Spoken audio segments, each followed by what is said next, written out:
Texto: ¿en qué consiste el método de proyectos? Secretaría de Educación Pública.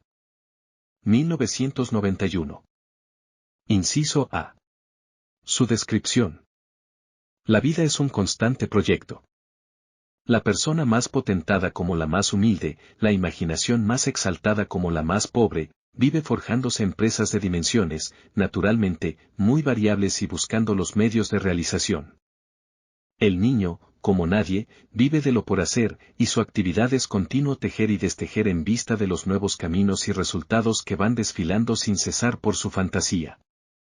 En esta actitud psicológica hay un aspecto que cae en el mundo de la ilusión y del ensueño, la esfera de lo que no tiene asomos de realidad ni de posibilidad, pero sin duda hay también otras cosas, un instinto de imitación de lo que hacen los mayores y una facultad creadora de cosas nuevas que nadie está autorizado a calificar de irrealizables. No sabemos si los pedagogos que han ideado el método de proyectos para la enseñanza elemental habrán tenido en cuenta como base esencial de su método esa disposición psicológica del niño que nosotros hemos querido colocar a la cabeza de todo otro orden de consideraciones, pero el caso es que el punto de partida de los autores de este método ha sido el siguiente: ¿por qué no aplicar a la escuela primaria lo que se hace en la esfera de los negocios o en la de la enseñanza superior especializada? Ingeniería, arquitectura, agricultura, trabajos de taller, etc. ¿Por qué no organizar la escuela siguiendo un plan de quehaceres análogo al que se desarrolla fuera, en la casa, en la calle, en la sociedad? Los iniciadores de este método han pretendido, pues, por una parte, hacer extensivos a la primera enseñanza los procedimientos de aprendizaje y de investigación ya seguidos en la enseñanza los procedimientos de aprendizaje y de investigación ya seguidos en la enseñanza superior y secundaria, y por otra, influidos por una corriente más general, han querido hallar una forma de resolver el problema de que el niño no advierta diferencia entre la vida exterior y la vida escolar. No comprendemos el afán de los profesores americanos por definir el proyecto. Cuando se estudia la estructura de esta forma de trabajo y se mide su alcance educativo, resultan muy pobres las definiciones que se han dado, casi todas incompletas y algunas erróneas. Prescindimos de definir el proyecto y hasta citas las definiciones conocidas. Creemos mejor explicar sus características y, lo que es más interesante, decir cómo ha de surgir el proyecto, cómo ha de llegarse a su realización, qué papel corresponde al maestro y a los niños, qué alteraciones sufren con el programa y el horario. El proyecto es una idea de tal generalidad que no hay en la vida forma alguna de la actividad que no se desenvuelva así. El panadero que diariamente se preocupa de satisfacer el gusto de sus clientes dando a las piezas una hechura y una cocción más apetitosa, el modisto que inventa formas para saciar el afán de novedad, el arquitecto con sus planos, el conferenciante con su tema, el profesor con su curso, el niño que en un rincón de su cuarto construye húngaras para sus coches, no hacen más que representarse una tarea y tratar de realizarla, esto es, proyectos. Y cuando se piensa en llevarlos a la escuela no es otro concepto el que se tiene de ellos. Pero no se crea que el proyecto es siempre un proceso que requiera actos continuados y numerosos. Desde sacar una buena punta al lápiz hasta la construcción de una ciudad, son proyectos, más todos los ejemplos que pudieran citarse, desde el caso más elemental y simple, al más complejo y difícil, tienen como nota común, la unidad de propósito y el empeño de realización concreta y positiva. Página 115. Ahora bien, se observará que cuando el artesano, el científico o el artista tratan de realizar un proyecto, ponen en juego una cantidad de saber o de inspiración, de experiencia y de técnica que el niño no está en condiciones de poner porque no las posee. Por consiguiente, si se pretende con este método crear en la escuela situaciones que en nada difieran de las que se dan en la vida, habrá de ser porque el proyecto se oriente en otro sentido. En efecto, y esta es una de las finalidades más importantes del método, el proyecto en la escuela no echa mano del saber, ni de la técnica para obtener el producto, sino a la inversa. La escuela finge un proyecto para proporcionar el saber y la experiencia juntamente con otros resultados que más tarde analizaremos. El profesional o el científico idean un proyecto porque saben, a los niños se les va a sugerir proyectos para que sepan. Los más fervorosos defensores del método de proyectos han encontrado en él unas características que vienen a modificar plenamente los viejos métodos empleados hasta ahora, evitando los errores de lógica que se están cometiendo. La memoria, dicen, ha desempeñado el papel principal y el razonamiento el secundario. La instrucción constituía por sí misma el fin en lugar de servir de instrumento para la ejecución de empresas más educativas. Las leyes, los principios, las definiciones y los efectos se han dado a priori en lugar de ser inducidos. El trabajo ha presentado una serie de estancias inconexas sin que lo presidiera una unidad de objetivos y de acción. El alumno no se ha propuesto un fin, no ha sabido a dónde lo llevaban sus investigaciones, no ha sido nunca requerido ni se le concedió facultad para juzgar sobre la bondad, utilidad o eficacia de lo que realizaba. No se ha dado cuenta de que su saber anterior era constantemente aplicado a nuevas adquisiciones que ampliaban sin cesar el horizonte de su cultura, y, sobre todo, ha habido en la enseñanza un ambiente de artificio que hay que transformar en un ambiente natural. De todos estos errores, que se trata de corregir, los inventores del método de proyecto se han fijado en 4: memorismo, instrucción como finalidad, principios como punto de partida y ambiente artificioso, que habrán de ser contrarrestados, respectivamente, por el razonamiento, la instrucción como instrumento, la prioridad del problema y el ambiente natural. Los autores y críticos de este método, con un deseo un poco pueril de probar que su sistema es original e inconfundible con otros parecidos, dicen que cualquier otro método tiene más o menos características, pero el de proyectos no tiene ni más ni menos que esas 4. La razón psicológica de este método, así como la sustitución de la memoria por el razonamiento, que, dicho sea de paso, no es exclusivo del método de proyectos, lo han tomado los americanos, sin duda, de una idea de su paladín Dewey que afirma que el pensamiento tiene su origen en una situación problemática, es decir, que arranca de un problema que uno mismo se ha de resolver con un acto o serie de actos voluntarios. En esta misma idea se funda la característica que consiste en anteponer el problema a los principios, como que aquel es antes en el pensamiento.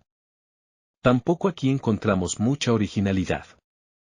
Véase lo que, aprendido hace ya largo tiempo de nuestros maestros, escribíamos en el folleto, el programa escolar: acumulemos datos y observaciones, hagamos mirar, distinguir y asociar, y cuando poseamos todos esos materiales, el muchacho por sí mismo comprenderá la ley, la causa, lo general y lo abstracto.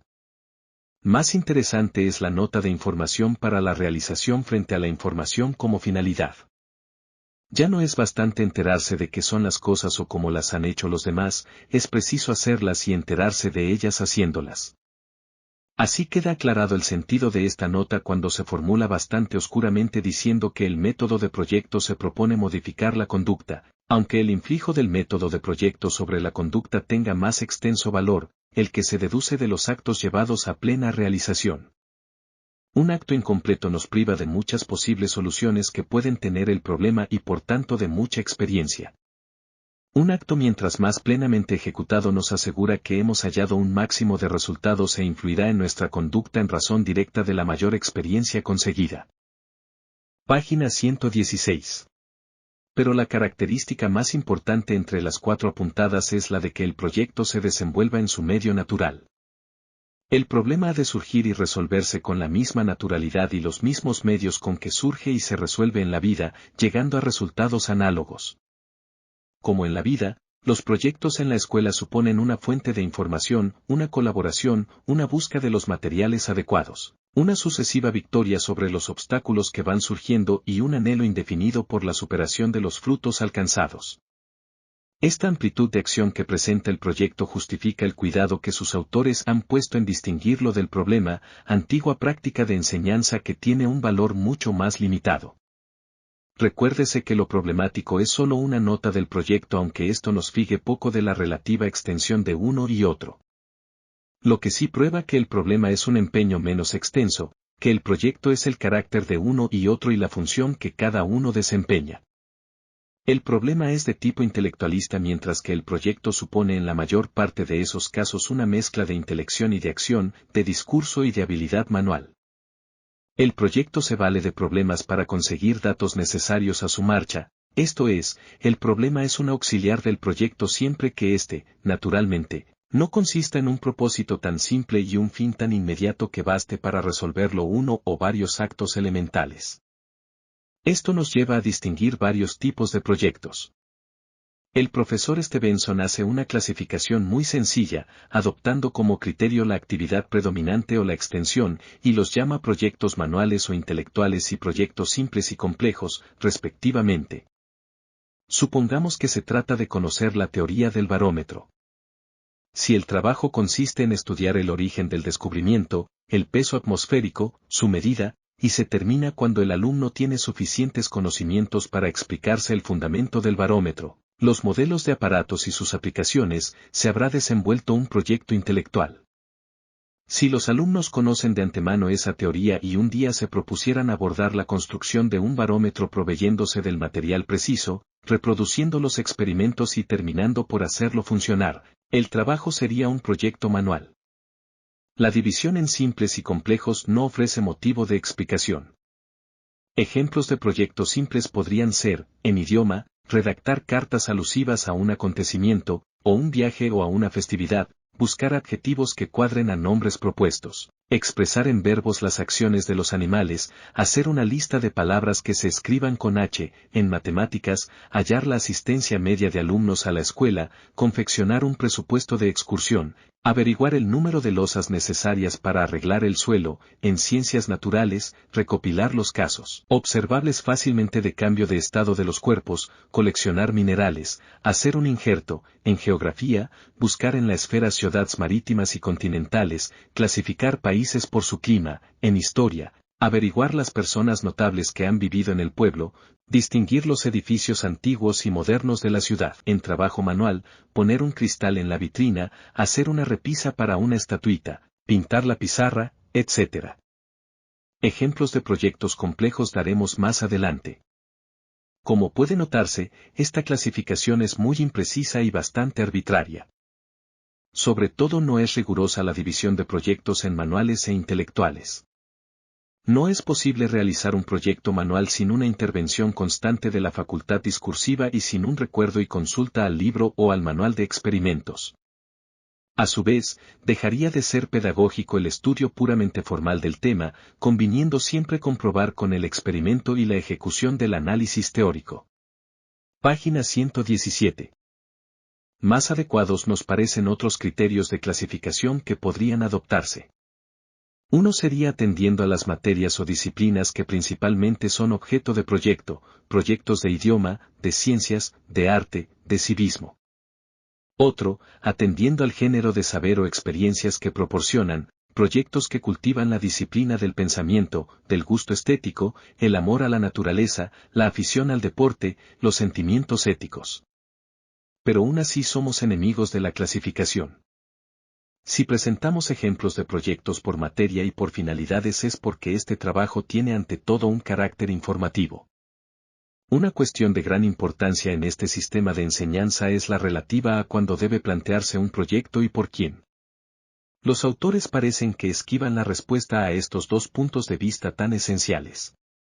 Charters, Snedden y otros ni siquiera se lo proponen. Miss Walsh tampoco, pero como en cambio, decidida y resueltamente organiza su escuela con una clave de proyectos que ella misma ha pensado a base ocupaciones que tiene la seguridad de que en cualquier momento interesan a los niños. Stevenson no hace más que repetir una y otra vez que el proyecto ha de plantearse procurando su ambiente natural, preocupación que tiene indudable relación con las preguntas que nos hemos hecho, pero que no las contesta categóricamente. Miss Krakowitzer confía en que los proyectos surjan espontáneamente y se ocupa con preferencia de advertir que no todos son aprovechables y educativos. Respecto a quién ha de proponer el proyecto, la división de opiniones es más marcada. Los más radicales afirman que solo los proyectos que surgen del interés espontáneo de los niños son utilizables. Otros estiman que los proyectos que previamente no sean meditados por el maestro y después propuestos a los niños tienen todas las probabilidades del fracaso. Creemos que es preciso dar a esta cuestión una solución más concreta y, a la vez, moderada, a saber, el proyecto que más trazas tiene de éxito es siempre el que con más entusiasmo plantee un grupo de niños, sea cualquiera el momento en que surja. Al maestro corresponde en esto un papel muy importante que consiste, primero, en juzgar si el tema merece la pena de ocupar un tiempo y consumir una actividad. Segundo, en medir las dificultades de la empresa. no sea que los proyectistas carezcan de los más indispensables elementos de cultura y de técnica para siquiera comenzar. Tercero, en apreciar si el propósito es rico en formas de actividades, porque debe huirse de proyectos excesivamente especulativos o mecánicos. Si los muchachos han dado con un asunto fecundo, el maestro los alienta y se suma al grupo. En caso contrario los disuade con todas las razones que pueda.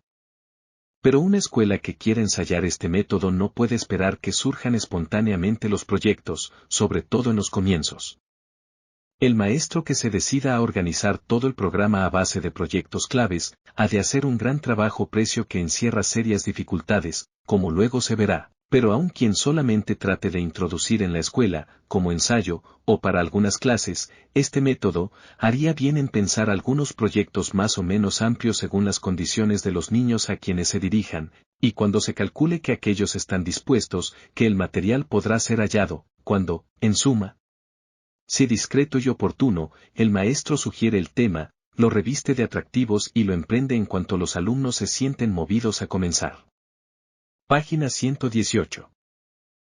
Recomendamos que cuando el maestro piense en la ejecución de proyectos, además de tener muy en cuenta todas las características del método, no olvide la teoría de los centros de interés, véase de Crowley, porque de los dominios de conocimientos que de un modo natural interesan a los niños sacará el maestro de un excelente material para esta labor.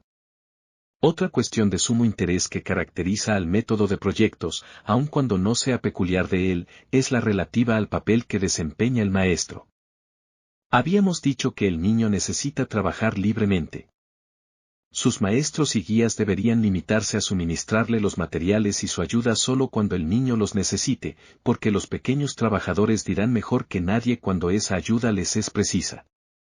Pues bien, en el método de proyectos el maestro, con toda la libertad y autonomía que se concede al grupo trabajador, no tiene pequeña tarea. Como hace poco decíamos, estudia los proyectos ideados por los niños, plantea otros y trabaja como uno de tantos, pero en la posición moderada por la que nosotros abogamos. El maestro tendrá que haber dado previamente conocimientos básicos de todas las materias elementales, pues de lo contrario un proyecto complejo duraría toda la vida escolar del niño y por mucho que fuera las que llaman capacidad de tener presente y encaminarse hacia un fin más lejanos, entre el origen del proyecto y su realización habría tal espacio que dudamos de la posibilidad de su representación mental como una unidad. En el curso del proyecto es también delicada la intervención del maestro. Ha de sugerir las mejores fuentes de información, ha de estar alerta de su rigor lógico, ha de corregir los datos que solo virtualmente son exactos, ha de estar atento a que no queden lagunas haciendo desandar lo recorrido con excesiva ligereza, fortaleciendo los puntos débiles y cuidando de que las actividades más educativas y formativas que intervienen tengan la debida importancia. Como dice Kribel, el Proact Method no ofrece disculpas para la indulgencia del mero capricho de los alumnos, ni justificación para la desobediencia o la indisciplina, ni excusas para el trabajo descuidado, lento o abandonado, ni apoyo para un programa fragmentario y discontinuo. ¿Y qué ocurre con el programa si se adopta el método de proyectos? Por lo pronto, la estructura clásica del programa, que consiste en ir tomando cada materia y distribuir en un índice de lecciones, lógicamente ordenados, los temas más salientes con epígrafes generales, y visiones y subdivisiones, es desechada aquí. El programa con el método de proyecto sustituye los apartados de cada material por programas parciales para cada proyecto, en cada uno de los cuales habrá que leer, escribir, dibujar, resolver problemas, describir animales, plantas y lugares, contar historias, hacer experimentos y excursiones, construir objetos, jugar, etc.